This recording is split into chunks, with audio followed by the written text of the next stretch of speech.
I see my work as I'm developing a relationship with nature, and I'm trying to interact with it as much as possible. I want to create something that's beautiful and profound and inspiring.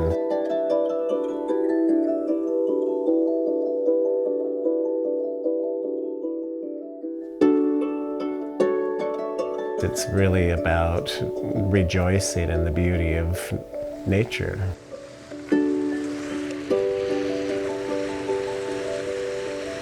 I like to go up to Puget Sound because that region is glaciated, and so you have as many as 30 or 40 different kinds of minerals that have been dragged from all these different geologic formations. The wave action is very gentle, and so the stones tend to keep their angular planes, but the edges are all rounded. When you're on a beach that has really great rock, you can look for the most beautiful stones, where every single stone is amazing. I'm very conscious when I collect rock to make sure that there's no trace that I've been there. It's a very low impact, gentle way of gathering material for my work.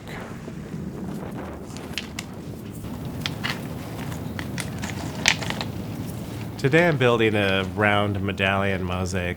I'm using a lot of stone that I collected on a beach in Puget Sound, but then I'm mixing in a lot of stone that I've gathered probably over 30 years from places all over the world, really special places.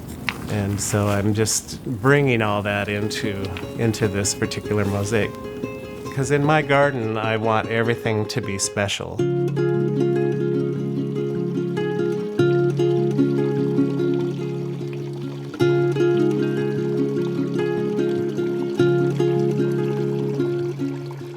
It's a pleasure garden, so you have the sound of water, you have beautiful things to look at, like profoundly beautiful things.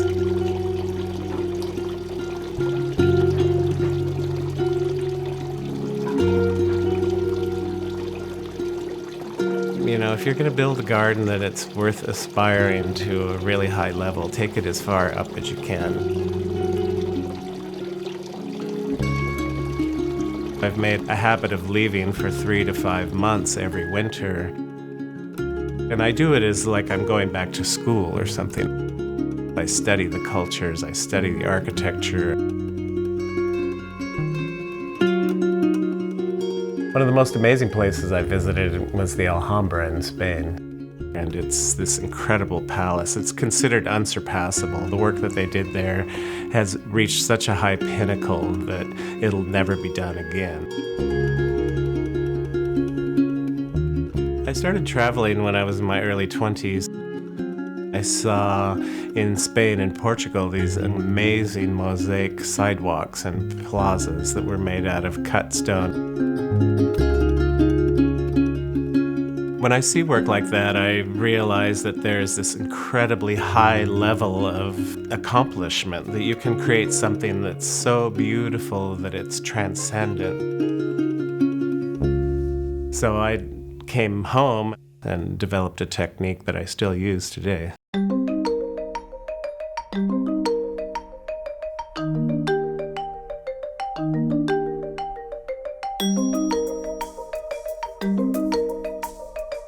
This is a garden in northwest Portland near a very popular, busy shopping district, and it's a very tiny garden, so I had to maximize on the space by creating what feels like a room, and so the patio became a carpet, like you would have a carpet in a room.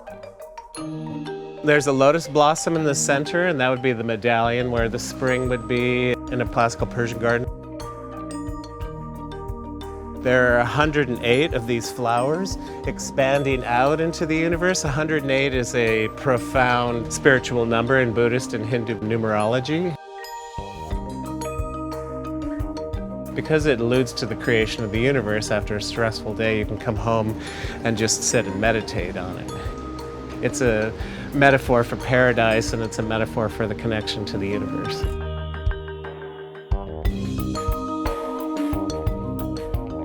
I got the cover of Landscape Architecture magazine, several other articles in Better Homes and Gardens.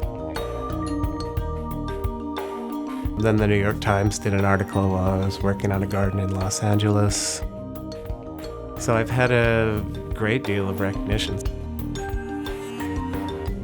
I think what they really want to know is how I build these things. What's the process of building this so that I can build one myself?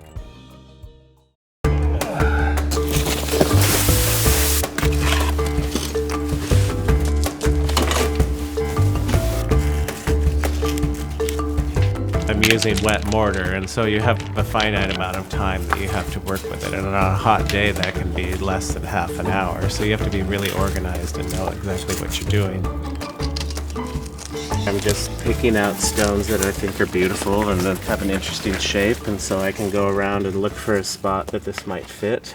You'll even hear a little scraping sound where they're like going together, and you know that they're touching really tight and that that's a tight fit.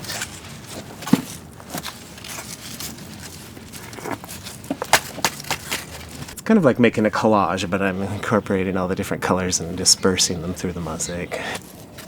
Right now I'm filling in all the tight spaces in here, and I'm trying to make this really feel like a sunburst. So I've been looking for linear rocks that are long and thin that kind of convey that spray. And so this is sort of like making the sun, essentially. It's like an energy burst. And so I can get them all placed the way I want them, and then I take a sheet of plywood and then I just stomp on it. And what I'm doing is pressing all the pebbles so they're perfectly flat in a plane. So when I lift the board off, there's this excess mortar that's been pushed up, and I hose that off.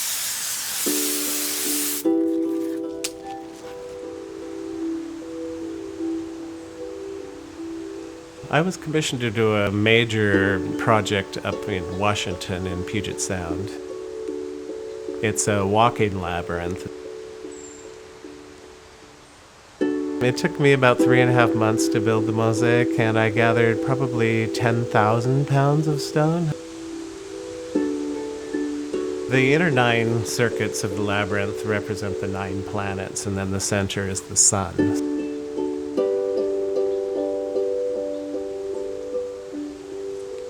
You turn at the cardinal points, north, south, and east and west, and so that creates 4 quadrants, and so those represent the 4 seasons.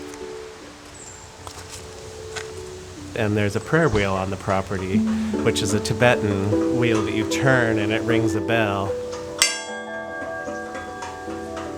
When somebody would ring the prayer wheel, I would make a little flower or a symbol in the mosaic work as I was working to capture that moment and that intention and make it special. So there's hundreds of these things as I built it. And then sometimes they would say, can you make it for my son who died? Or, I was diagnosed with cancer, or my dog died. There's births and deaths. It goes through the full cycle of life. It was really an honor to build this, to be commissioned to build something with such a high intention.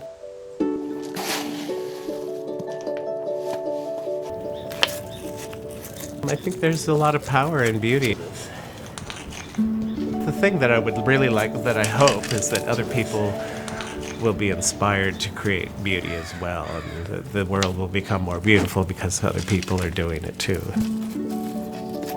I want to create things that are really beautiful, profoundly beautiful, because the world needs as much beauty as it can get.